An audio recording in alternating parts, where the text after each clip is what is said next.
et bienvenue à cette célébration. C'est avec joie que nous sommes rassemblés en ce jour pour rendre grâce à Dieu pour toutes les merveilles qu'il accomplit pour nous. La guérison de l'aveugle Bartimée dont fait mention l'Évangile annonce la nôtre. Jésus est toujours à l'écoute. Il intervient pour nous sortir de l'égoïsme, de la rancune, de l'indifférence. Jubilant, crions de joie. Le Seigneur ouvre nos yeux à sa lumière. Je vous invite à vous lever.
Du Père et du Fils et du Saint-Esprit, que Dieu notre Père, source du salut, et Jésus-Christ, lumière de la vie, vous donne la grâce et la paix.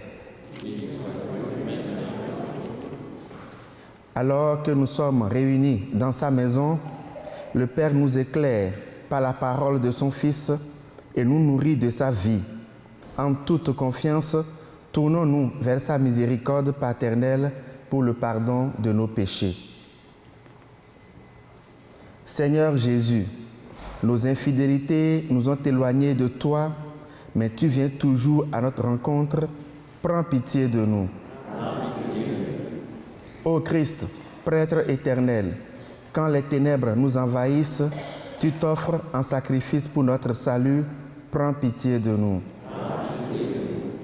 Seigneur, quand notre cécité intérieure nous immobilise sur le chemin, tu intercèdes pour nous et tu nous guéris. Prends pitié de nous. Que Dieu Tout-Puissant, le Père de toute miséricorde, pardonne nos péchés, qu'il nous illumine de sa vie et nous conduise au royaume éternel. Amen.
Prions le Seigneur.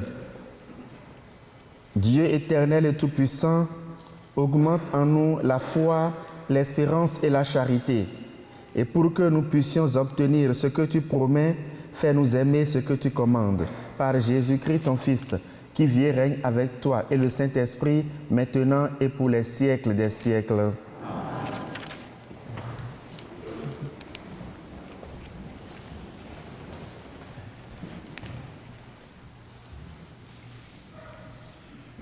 Lecture du prophète Jérémie. Ainsi parle le Seigneur. Poussez des cris de joie pour Jacob. Acclamez la première des nations. Faites résonner vos louanges et criez tous. Seigneur, sauve ton peuple, le reste d'Israël. Voici que je les fais revenir du pays du Nord, que je les rassemble des confins de la terre. Parmi eux, tous ensemble, l'aveugle et le boiteux, la femme enceinte et la jeune accouchée. C'est une grande assemblée qui revient. Ils avancent dans les pleurs et les supplications. Je les mène, je les conduis vers les cours d'eau, par un droit chemin où ils ne trébucheront pas. Car je suis un père pour Israël. Éphraïm est mon fils aîné. Parole du Seigneur.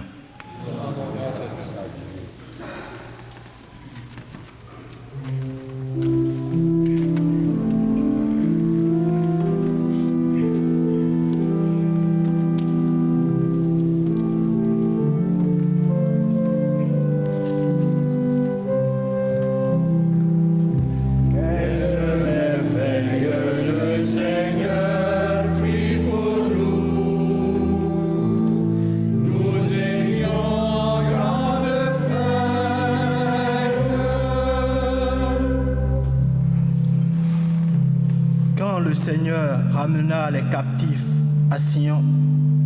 Nous étions comme un rêve. Alors, notre bouche était pleine de rire. Nous poussions des cris de joie. Quelle merveille le Seigneur fit pour nous. Nous étions en grande fête.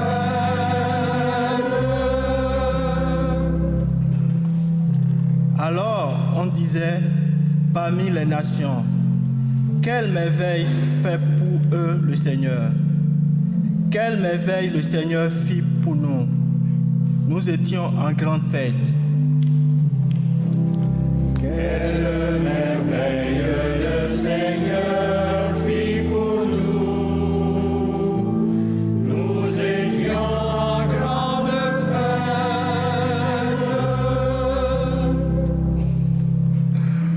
Amen, Seigneur, nos captifs, comme les torrents du désert, qui sèment dans les larmes, moissonnent dans la joie. Quelle merveille le Seigneur fit pour nous. Nous étions en grande fête.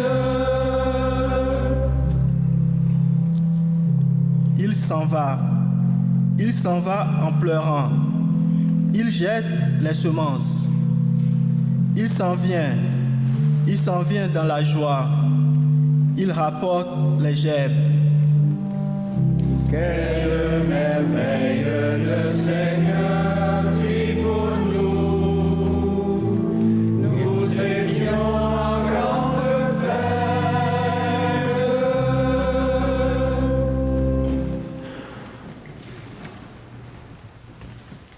Lecture de la lettre aux Hébreux. Tout grand prêtre est pris parmi les hommes. Il est établi pour intervenir en faveur des hommes dans leur relation avec Dieu. Il doit offrir des dons et des sacrifices pour les péchés. Il est capable de compréhension envers ceux qui commettent des fautes par ignorance et par égarement. Car il est lui aussi rempli de faiblesse. Et à cause de cette faiblesse, il doit offrir des sacrifices pour ses propres péchés comme pour ceux du peuple. On ne s'attribue pas cet honneur à soi-même. On est appelé par Dieu comme Aaron. Il en est bien ainsi pour le Christ. Il ne s'est pas donné à lui-même la gloire de devenir grand prêtre. Il l'a reçu de Dieu, qui lui a dit « Tu es mon fils, moi aujourd'hui je t'ai engendré ».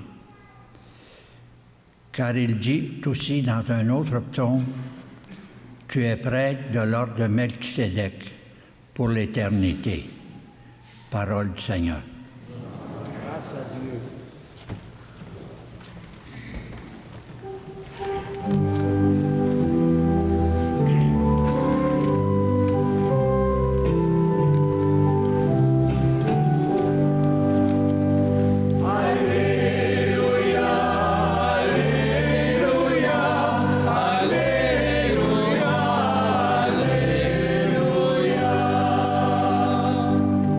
Notre Sauveur, le Christ Jésus, a détruit la mort.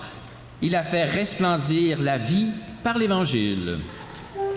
Alléluia, Alléluia, Alléluia, Alléluia. Le Seigneur soit avec vous. Évangile de Jésus-Christ selon saint Marc. Gloire à toi, Seigneur. En ce temps-là, tandis que Jésus sortait de Jéricho avec ses disciples et une foule nombreuse, le fils de Timée, Bartimée, un aveugle qui mendiait, était assis au bord du chemin. Quand il entendit que c'était Jésus de Nazareth, il se mit à crier « Fils de David, Jésus, prends pitié de moi ». Beaucoup de gens le rabrouaient pour le faire taire, mais il criait de plus belle « Fils de David, prends pitié de moi. » Jésus s'arrête et dit « Appelez-le. » On appelle donc l'aveugle et on lui dit « Confiance, lève-toi, il t'appelle. » L'aveugle jeta son manteau, bondit et courut vers Jésus. Prenant la parole, Jésus lui dit « Que veux-tu que je fasse pour toi? » L'aveugle lui dit « Rabboni, que je retrouve la vue. » Et Jésus lui dit « Va, ta foi t'a sauvé. » Aussitôt l'homme retrouva la vue, et il suivait Jésus sur le chemin. Acclamons la parole de Dieu.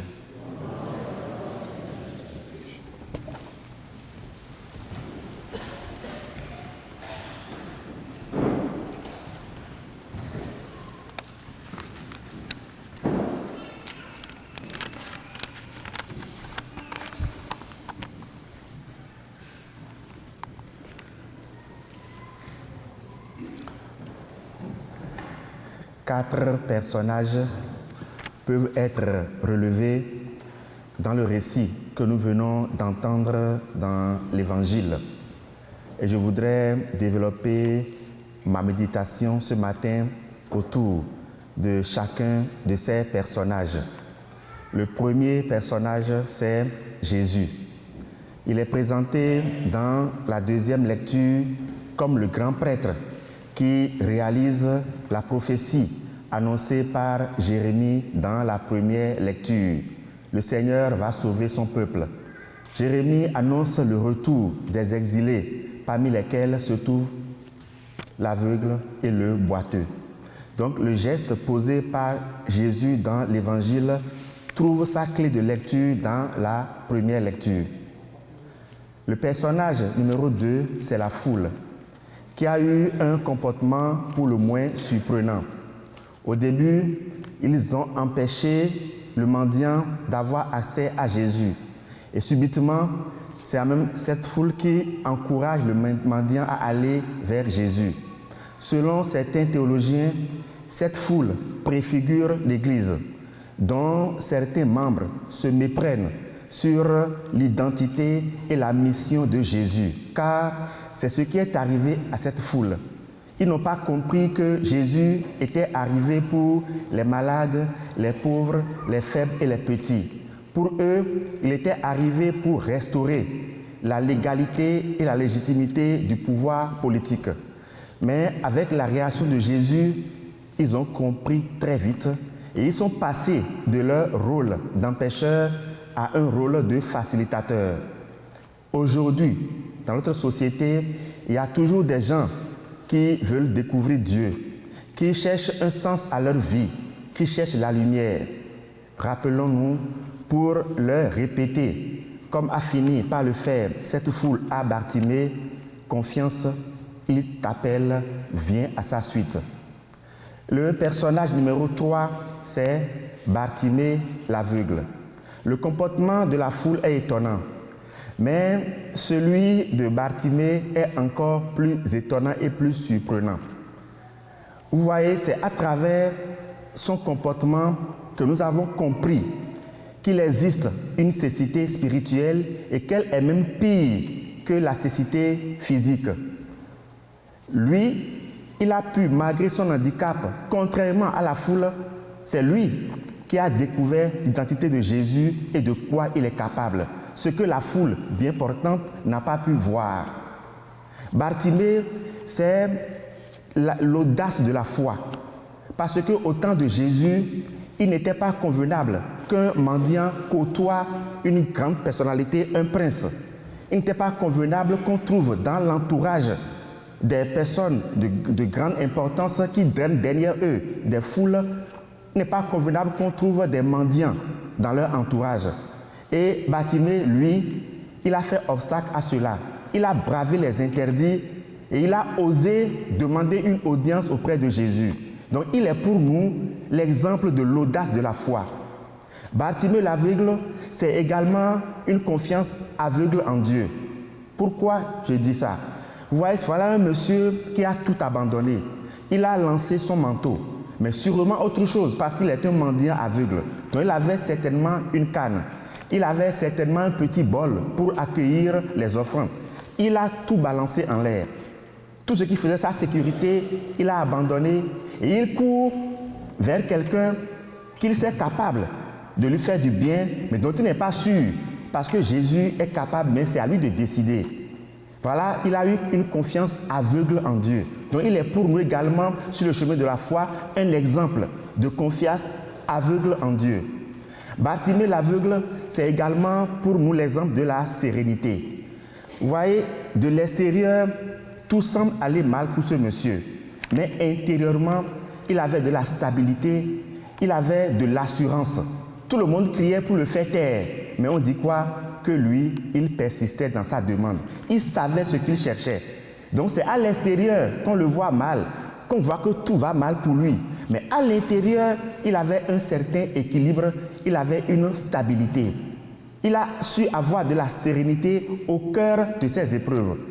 Et moi, lorsque je regarde un peu le comportement de Bartimée, je parviens à la même conclusion que le pape Jean-Paul II, qui dit que l'être humain ne cesse pas d'être grand, même dans son handicap. Regardez tout ce qu'il y a de beau dans la vie de Bartimée, malgré son handicap. Jean-Paul II a vraiment raison. L'être humain ne cesse pas d'être grand, même dans son handicap. Et je me suis posé une question essentielle sur Bartimée. Alors, voilà qu'il abandonne tout. Il laisse tout ce qui fait sa sécurité et il va vers Jésus, dont il n'est pas sûr. Il sait qu'il est capable. Mais Jésus peut ne pas lui donner. Rappelez-vous le dimanche dernier, les fils de Zébédée, Jacques et Jean, c'étaient les cousins de Jésus, donc très proches de Jésus. Ils ont fait une demande qu'ils n'ont pas eue. Donc Bartimée pouvait ne pas avoir ce qu'il cherchait. Alors, si jamais Bartimée, qui a bondi avec toute son audace, sa confiance, sa sérénité vers Jésus, si jamais Jésus avait refusé de lui donner ce qu'il voulait, quelle aurait été sa réaction? En clair, ma question, la voici. Lorsque le Seigneur refuse de nous donner ce que nous demandons dans la prière, qu'est-ce que nous faisons? Lorsqu'il tarde à nous exaucer, qu'est-ce que nous faisons? Deux éléments de réponse me sont venus à l'esprit. Premier élément, dans la semaine, j'ai lu un texte. L'auteur n'a pas été cité et même la fin du passage que je vais vous lire tout à l'heure n'a pas été claire. et j'ai dû finir moi-même puisque j'ai vu la logique de l'auteur. Voici ce que l'auteur a écrit. Nombreux parmi ceux qui avaient les mains levées les baissent lorsque la couleur des événements change et que les choses ne vont plus dans le sens de leur espérance. Leur tragédie naît à partir du moment où ils veulent ramener Dieu dans leur logique, mais n'y parviennent pas. Je reprends. Nombreux parmi ceux qui avaient les mains levées les baissent lorsque la couleur des événements change et que les choses ne vont plus dans le sens de leur espérance. Leur tragédie naît à partir du moment où ils veulent ramener Dieu dans leur logique, mais n'y parviennent pas. C'est si vrai ce que dit l'auteur. Nous levons les mains pour prier, mais lorsque Dieu tarde à nous exaucer, rapidement, nous baissons les mains, les bras. Et puis, parfois, nous formons avec nos mains des coups de poing pour nous retourner contre Dieu parce qu'on est révolté contre lui. On devient les ennemis de Dieu parce qu'on n'a pas obtenu ce qu'on a demandé dans la prière. Deuxième élément de réponse. Certainement que j'ai déjà évoqué une fois ici l'histoire de ce prêtre. C'est un prêtre que je connais très bien et qui avait une maladie des yeux. Il devait être opéré. Le médecin lui a dit qu'il a moins de 10% de retrouver la vue.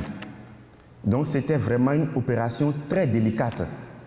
Alors le matin, avant d'aller à la clinique, ce prêtre, il a célébré l'Eucharistie en privé. Et lorsqu'il prend l'évangile du jour, c'est l'évangile que nous venons d'entendre, l'évangile de Bartimée, où le Seigneur dit « Que veux-tu que je fasse pour toi ?» Et il dit « Je veux voir ». Alors ce prêtre a retrouvé une grande confiance en lui-même.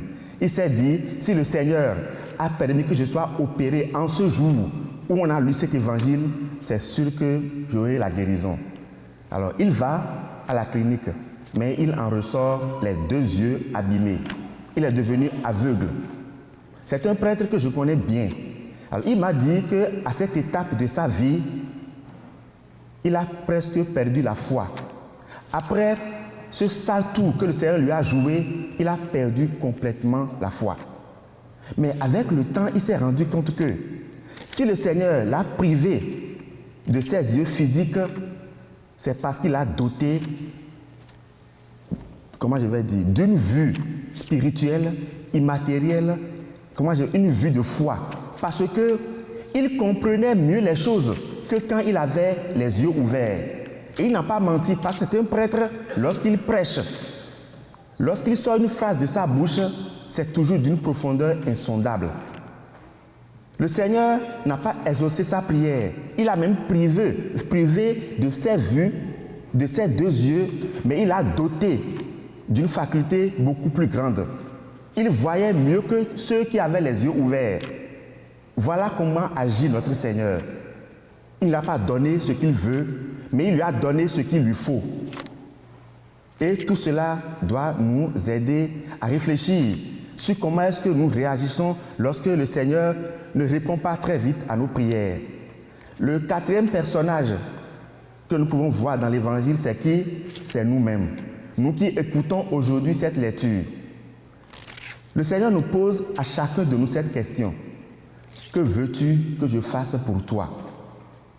Par cette question, il nous invite à avoir l'audace de la foi.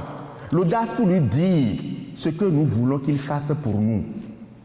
Par cette question, il nous invite à avoir la confiance en lui. C'est-à-dire à croire qu'il est capable de mettre fin à nos épreuves. Qu'il est capable de rester avec nous au cœur de nos souffrances, car c'est cela même qu'il a promis. Il n'a pas promis une vie sans souffrance aux chrétiens. Il a juste dit qu'il serait présent avec nous dans nos souffrances, qu'il serait un soutien pour nous dans nos souffrances, pour que nous ne souffrions pas inutilement. Donc donner une valeur et du prix à nos souffrances. Par cette question, le Seigneur nous invite à avoir la sérénité au cœur de nos épreuves, à être serein. Parce que très souvent, lorsque l'épreuve arrive, nous paniquons, nous devenons pessimistes. Il nous invite à avoir de la sérénité comme Bartimée, à avoir une tranquillité de paix intérieure malgré ce que nous souffrons. Demandons au Seigneur de nous donner ce que nous lui demandons. Parce que nous sommes en droit d'attendre de notre Père, de notre Dieu, qu'il mette fin à nos épreuves. Mais la foi, ce n'est pas seulement pour mettre fin aux épreuves. La foi n'est pas utilisée pour résoudre nos problèmes seulement. Elle est beaucoup plus grande que cela. Alors demandons à Dieu de nous donner ce que nous lui demandons. Et même de nous donner ce qu'il nous faut et qu'on n'a pas su lui demander. Mais au-delà de tout cela, de nous donner le salut. Parce que c'est cela qui est important. Il ne sert à rien d'avoir la vue, comme lui-même l'a dit quelque part dans l'Évangile, d'avoir ses 2 mains, d'avoir ses 2 pieds, d'avoir une santé solide, mais de finir où? Je n'oserais pas le dire, parce que certains n'y croient plus, alors je ne voudrais pas choquer les gens. Mais ce qui est essentiel pour la foi, c'est le salut. La foi ne règle pas nos problèmes quotidiens forcément, mais règle la question essentielle de toute vie, la question de salut. Alors que le Seigneur nous aide à mieux percevoir ce qui est important pour nous dans la foi, c'est-à-dire de rentrer dans son amitié, même si nous l'accablons de demandes qu'il nous exauce, mais au-delà de cela, qu'il nous fasse entrer dans son amitié. Le Seigneur soit avec vous.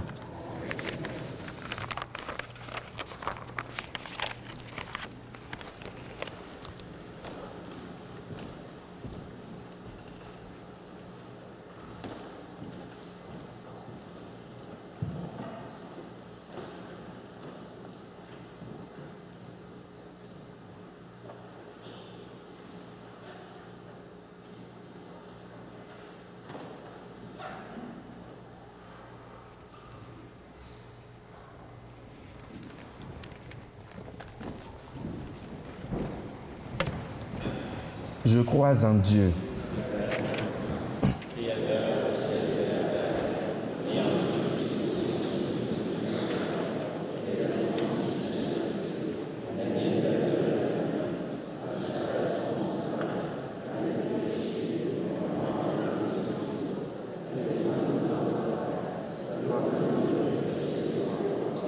Est monté aux cieux, est assis à la droite de Dieu le Père Tout-Puissant. Dieu viendra juger les vivants et les morts. Je crois en l'Esprit Saint, à la Sainte Église catholique, à la communion des saints, à la rémission des péchés, à la résurrection de la chair, à la vie éternelle. Amen. Pour notre rédemption, Dieu envoie son Fils comme Messie et prêtre éternel. Assurés de tant de bienveillance et de sollicitude, tournons-nous vers lui pour lui confier les besoins de l'Église et des nations. Ô Dieu, toi qui nous éclaires, écoute-nous. Pour l'Église, afin qu'elle persévère dans l'annonce du message du salut et dans le témoignage rendu au Seigneur qui aime jusqu'au don de sa vie. Prions le Seigneur.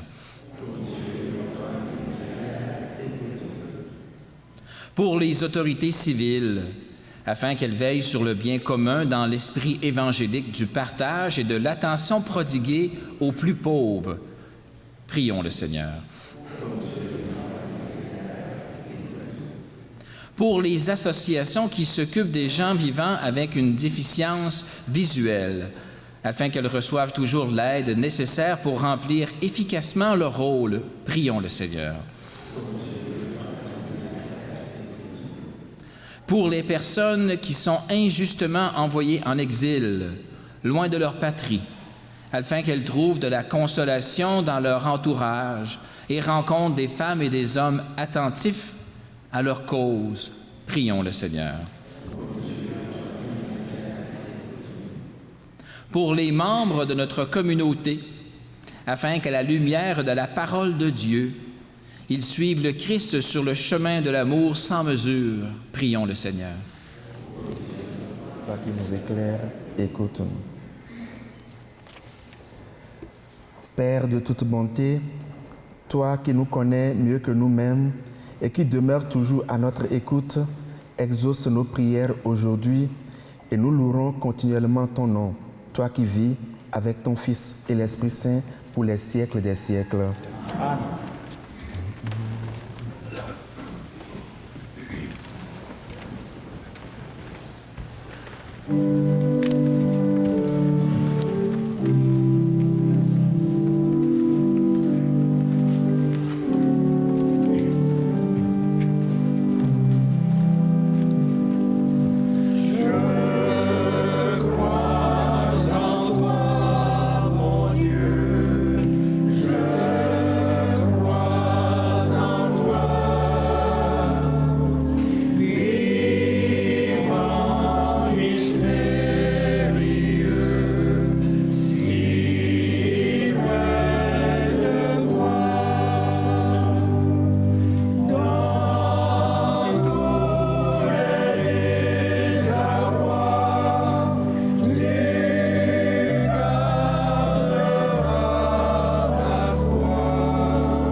Prions ensemble au moment d'offrir le sacrifice de toute l'Église. Pour la gloire de Dieu et le salut du monde. Regarde les présents déposés devant toi, Seigneur notre Dieu. Permets que notre célébration contribue d'abord à ta gloire. Par Jésus, le Christ, notre Seigneur. Amen. Le Seigneur soit avec vous. Et avec votre esprit, Élevons notre cœur. nous nous retournons vers le Seigneur. Rendons grâce au Seigneur notre Dieu. Cela est juste et bon. Vraiment, il est juste et bon de te rendre gloire, de t'offrir notre action de grâce toujours et en tout lieu à toi, Père très saint, Dieu éternel et tout-puissant, par le Christ notre Seigneur. En naissant parmi les humains, il les appelle à renaître. En souffrant sa passion, il a supprimé nos fautes. Par sa résurrection d'entre les morts, il donne accès à la vie éternelle. Et par son ascension auprès de toi, notre Père, il nous ouvre le ciel. C'est pourquoi, avec tous les anges et tous les saints, nous chantons l'hymne de ta gloire et sans fin nous proclamons.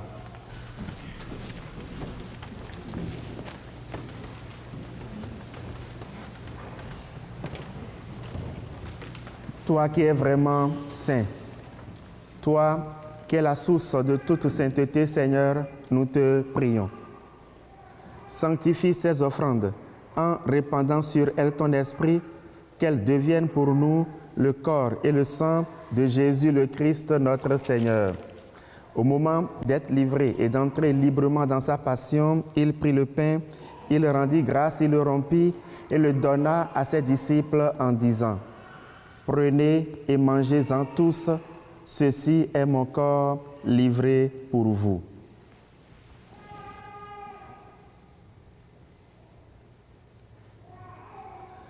Je crois en toi, mon Dieu, je crois en toi,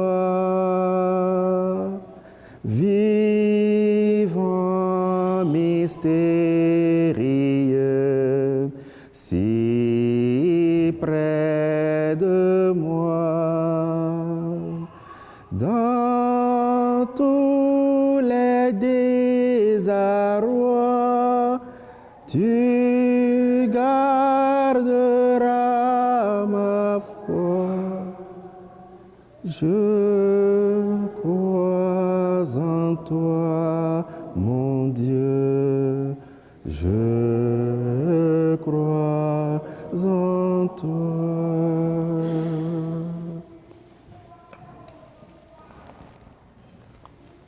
De même, à la fin du repas, il prit la coupe. De nouveau, il rendit grâce et la donna à ses disciples en disant : Prenez et buvez-en tous, car ceci est la coupe de mon sang, le sang de l'alliance nouvelle éternelle qui sera versé pour vous et pour la multitude en rémission des péchés.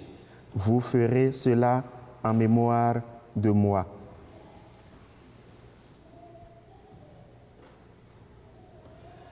J'espère en toi, mon Dieu, j'espère en toi.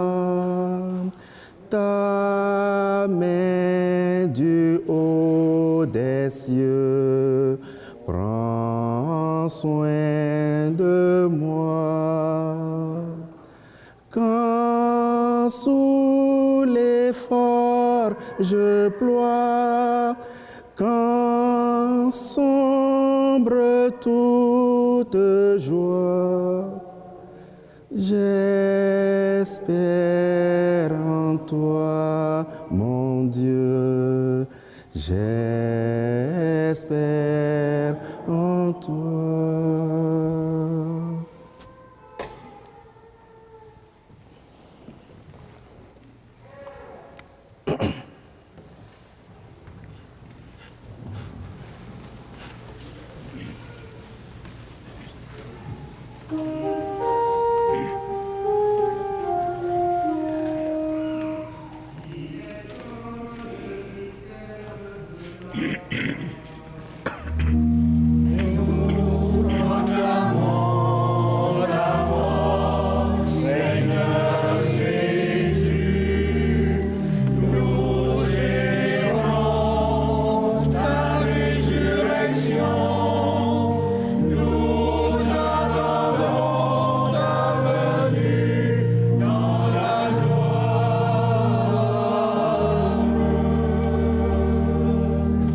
Faisant ici mémoire de la mort de ton Fils et de sa résurrection, nous t'offrons, Seigneur, le pain de la vie et la coupe du salut, et nous te rendons grâce, car tu nous as choisis pour servir en ta présence. Humblement, nous te demandons qu'en ayant part au corps et au sang du Christ, nous soyons rassemblés par l'Esprit Saint en un seul corps. Seigneur, souviens-toi de ton Église répandue à travers le monde. Fais-la grandir dans ta charité avec le pape François, notre évêque Noël et tous ceux qui ont la charge de ton peuple. Souviens-toi de nos frères et sœurs qui sont morts dans la paix du Christ. En particulier, souviens-toi des défunts, des familles Isabelle et Folstroll.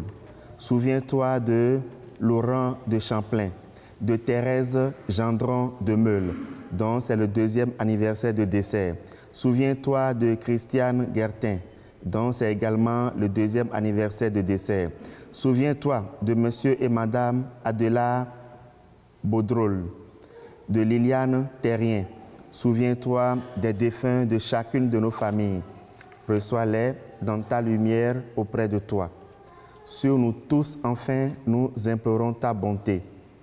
Sur nos parents, nos amis, sur tous ceux qui nous ont fait du bien, sur tous les malades, spécialement tous ceux qui ont des handicaps visuels, et sur tous ceux-là qui nous ont demandé de prier pour eux, Seigneur, nous implorons ta bienveillance.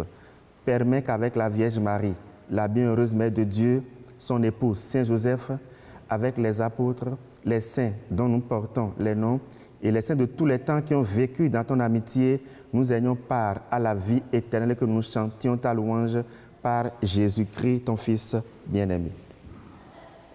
Par lui, avec lui et en lui, à toi, Dieu le Père Tout-Puissant, dans l'unité du Saint-Esprit, tout honneur et toute gloire pour les siècles des siècles. Amen.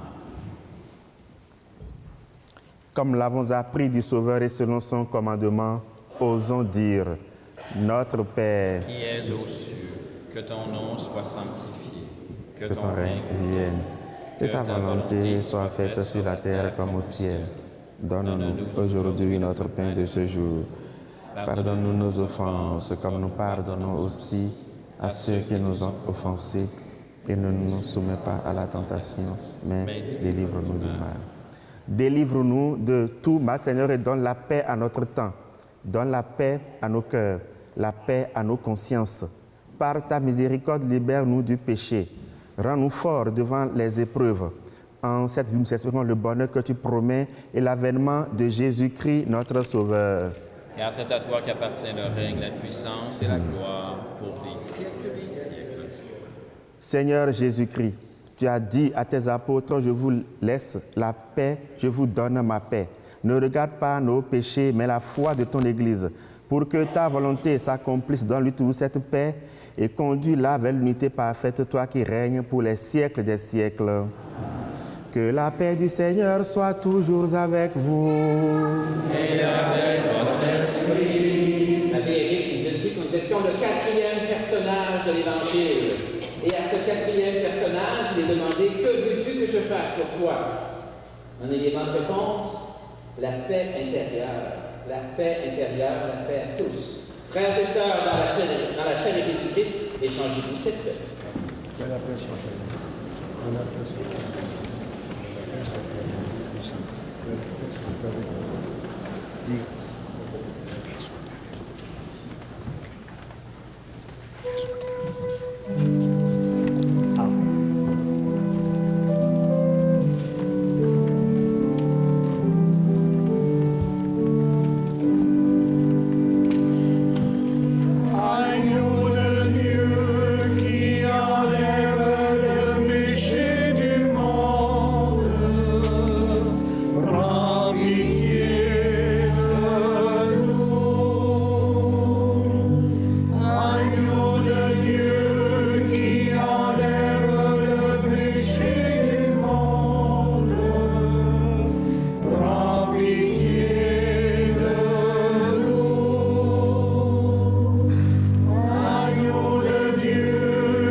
Heureux sommes-nous d'être invités au repas du Seigneur. Voici l'agneau de Dieu, celui qui enlève le péché du monde. Seigneur, je ne suis pas digne de te recevoir, mais dis seulement une parole et je serai guéri. Le corps et le sang du Christ nous gardent pour la vie éternelle. Amen.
Une petite précision sur les intentions de messe. On a nommé celle de Sainte-Trinité d'hier.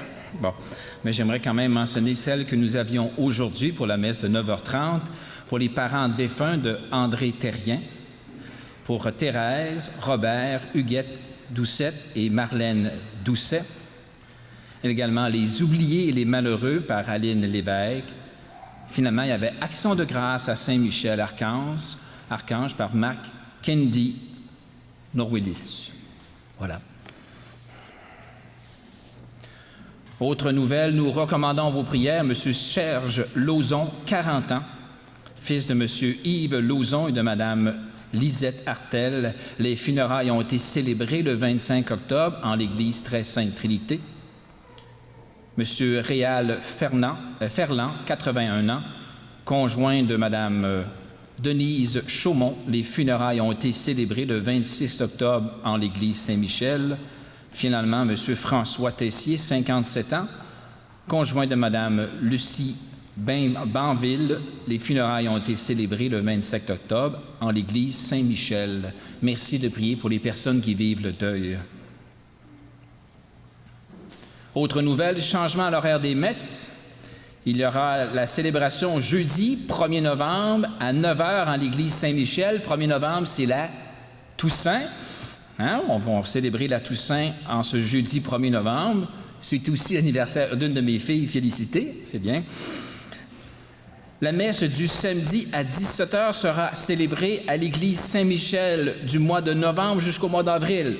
On change, on part de maintenant. Tous les messes du samedi sont célébrées à partir du mois de novembre, donc samedi prochain, ici à Saint-Michel à 17h. Également, le week-end prochain, lors de la messe régulière, donc du dimanche à 9h30 et celle de 17h ici, il y aura une célébration commémorative pour toutes les personnes décédées et inhumées dans nos cimetières, mais spécialement pour les personnes décédées durant la dernière année. Alors, c'est dimanche prochain, on fait une célébration spéciale ou la commémoration des fidèles défunts qu'on fait normalement le 2 novembre, mais à la paroisse, on le célèbre le dimanche le 4, c'est ça?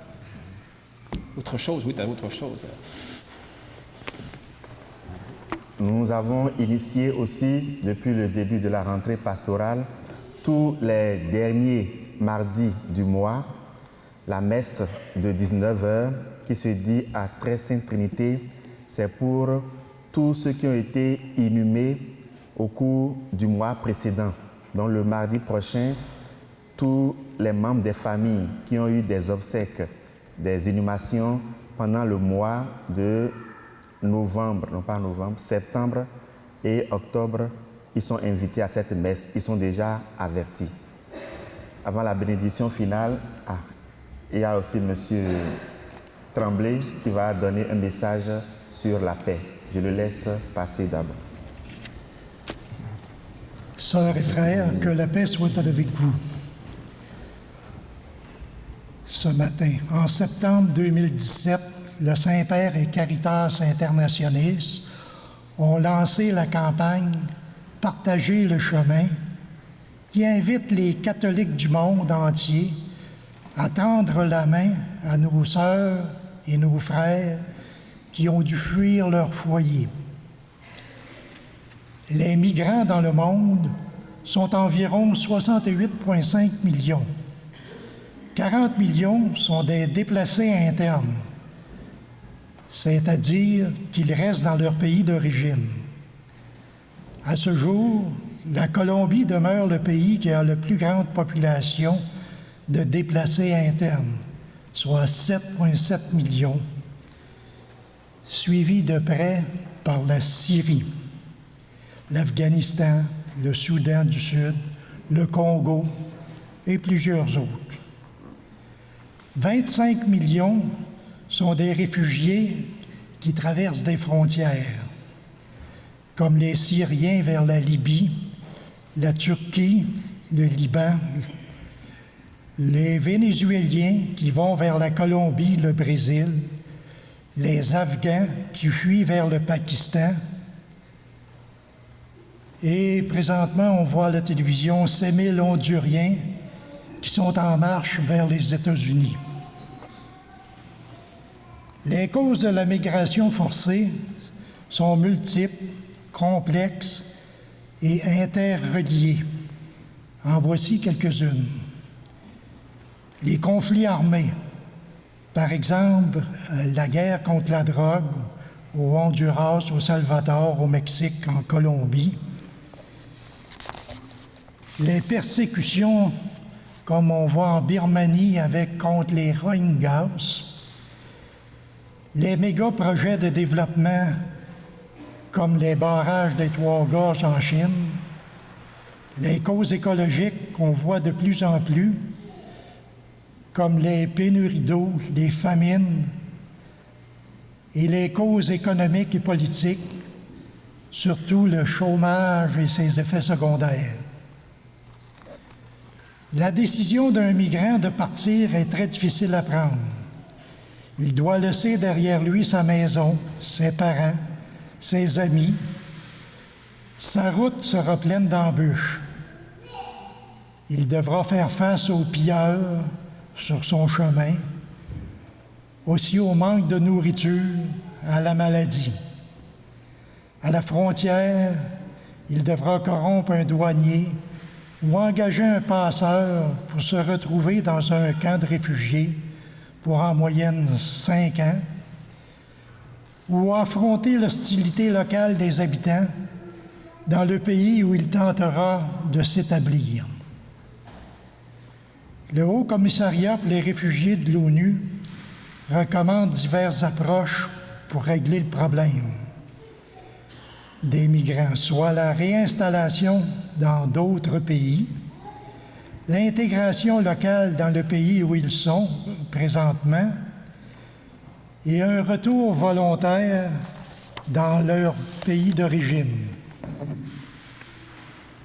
En terminant, nous vous demandons de signer notre carte d'action qui se trouve dans vos bancs, laquelle demande au gouvernement canadien d'appuyer des organisations citoyennes comme la nôtre qui promeuvent la paix, la démocratie et les droits humains et d'investir davantage dans des solutions diplomatiques et pacifiques aux conflits armés.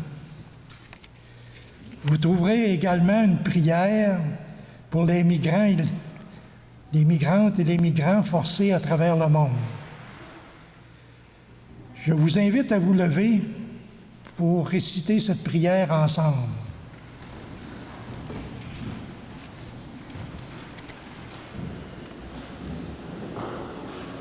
Aie pitié de moi, Dieu très haut, dans ma peur et ma solitude, sois mon refuge. Loin de mon pays, je me sens perdu. Mon cœur est déchiré quand je pense à ma famille restée là-bas. Mon Dieu, écoute leurs cris et viens à leur secours.